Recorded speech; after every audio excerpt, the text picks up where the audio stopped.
The first game I ever remember playing is Spyro the Dragon. Sitting in my room with a small box TV and a PlayStation 1, and the older son of a family friend that was helping me through the parts that I couldn't quite figure out. Also, sorry I don't have a Spyro shirt, so I hope this purple Julia Jacqueline shirt works. But I do have this.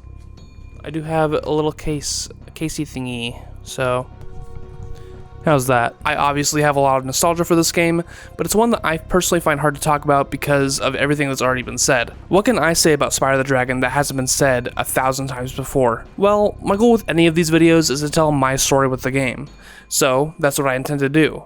Welcome to my Spyro the Dragon experience.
Given this is a game that I played in my childhood, unlike every other video on this channel, I'll start there.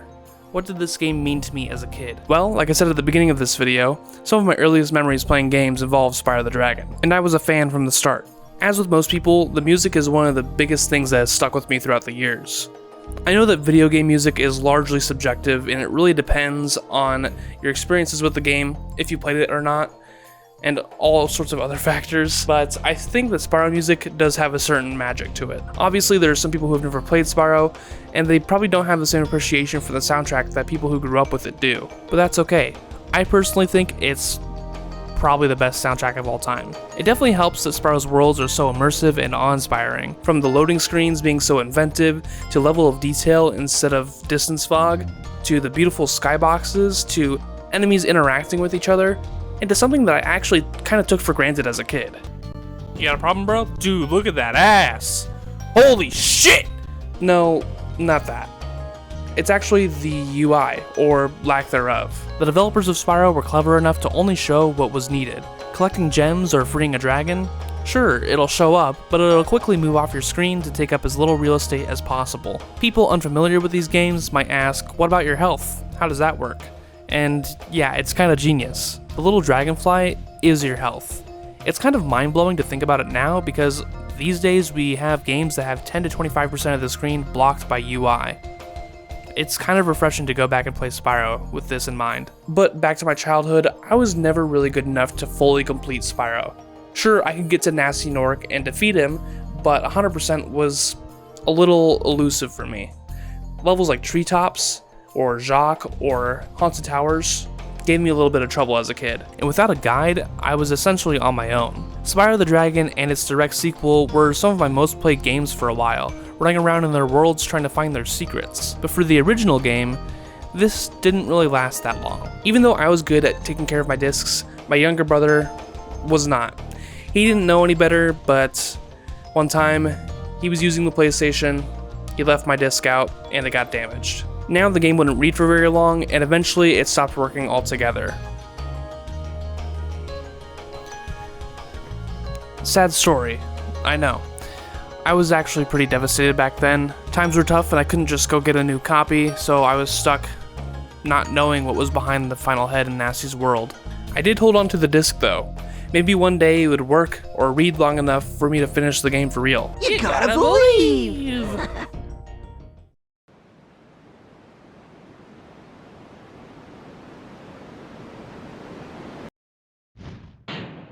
And one day, it did work again. I was several years older at this point, and significantly better at games, so getting through Spyro and finding all the hidden nooks and crannies, and the hard to reach places was no problem for me.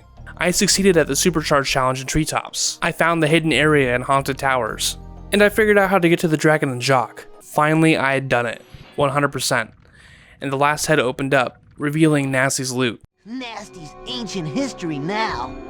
So, what's in there? I believe this is Nasty's treasure hoard. But the gate will not open until you have found everything in the Dragon Kingdom. Come back when you have reached 100%. After all these years, not knowing what was on the other side, speculating, fantasizing,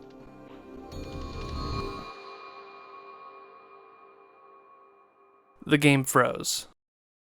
After that point, the disc never worked a single time, not even for a second. Again, as if fate was mocking me, I was unable to complete this game. The only solace I had found at the time was that I was actually able to 100% complete the game, but it still felt like a punch to the gut. I still didn't have any spending money of my own to buy a new copy, and my family couldn't buy one either. And this was like 2008, so it wasn't like any stores were going to have a copy of a PlayStation 1 Spyro game laying around, unless it was a secondhand store where prices were inflated due to online prices being around $80 at the time. And I don't even know if emulating PS1 games was possible at this time, but it definitely wasn't possible for my family computer, I'll tell you that much, even if I knew how to emulate back then. The only way I could experience the original Spyro the Dragon game was through my Crash Bandicoot disc, which has the secret demo on the start menu.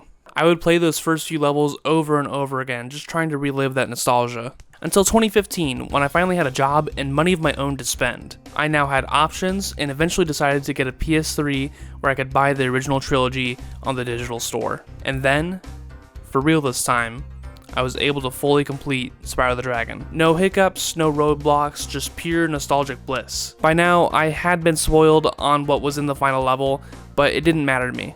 It was a dream come true to be able to play Nasty's loot, even though that little kid had grown up to be a college kid by now. So that's my personal story with Spyro the Dragon. It's kind of bittersweet, but it worked out in the end. Playing the game now is still a blast, and I firmly believe that this is one of the best 3D platformers of the era, or in general, or at least one of the best collectathons. Of course, the game does have its issues, and as I've grown older, I've been able to recognize and process these problems. I think a glaring problem for the first game is that the first two homeworlds kind of feel like a walking simulator, for lack of a better word. This isn't necessarily how I feel when I play the game, maybe nostalgia overrides this, but I see a lot of people who feel a little bored taking their first steps into Peacekeepers. I do personally think that the game takes off around Magic Crafters, but the first two homeworlds are fun to me. Maybe the novelty of each level's charm and beauty and the music isn't enough to captivate them like it was for us as kids. Or maybe they expect more from a game that was praised so much over the years. Either way, if you're a newcomer to the series, whether it's the originals or the Reignited trilogy, I would go in with tempered expectations because the game is mostly atmospheric and chill, and that's what's so great about it. Another problem is that these boss fights suck.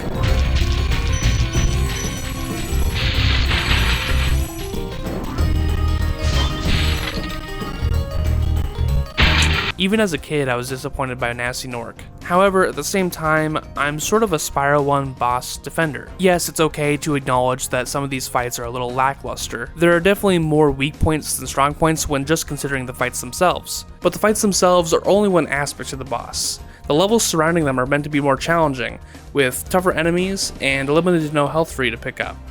The only exception to the tougher enemies thing is Blowhard, but we can forget about him, it's okay. Toasty has the vicious dogs in the tight corners, and the boss itself is supposed to be a joke. Shemp himself is an alright fight, but he does also have that tough glide in the level. Metalhead, everyone pretty much agrees, is the best fight in the game, as it's the most unique, but his level is also a little tougher with the enemies. They're not crazy, but you know, they're tougher, and it has some cool secret areas. It is one of the few bosses to have fodder in it though, so it kind of balances out. Jacques has some tougher platforming, intimidating enemies, and some puzzle elements. While many people say that these boss fights are some of the worst in the original trilogy, I don't think they're also saying that the levels are the worst, and I think that counts for something. Something else I'm an apologist for is the game's overall difficulty.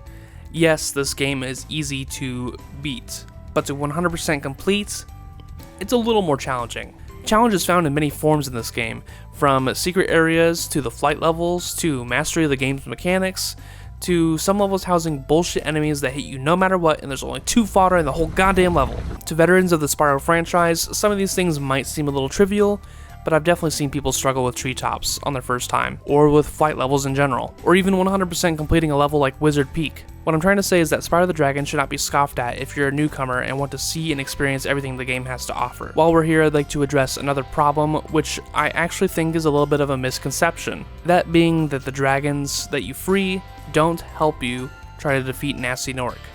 I don't think that's true. Thanks, Spyro. I'd love to help you catch Nasty, but I'd really hate being trapped in Crystal again. Don't worry, the only one who's gonna be trapped is him. First of all, my initial rationalization of this is that the dragons are just tied to their pedestals. Like, sure, you free them from the crystal, but in order to fully break the spell, you have to defeat Nasty Nork.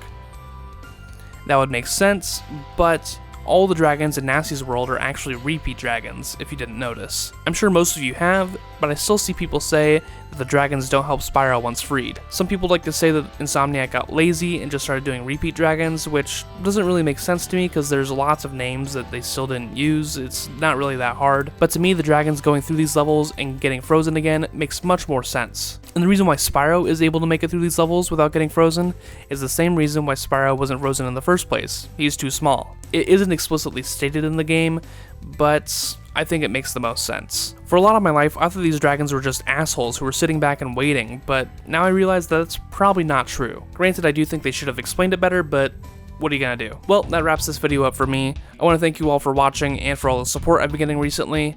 Next week, tune in for Spyro 2, which is my favorite game in the franchise, so we'll see how that goes. Happy Spyro anniversary. Sorry I didn't get this out quite on time, but I got a little busy, so sorry. Anyways, have a nice day. I'll see you guys next time. Bye.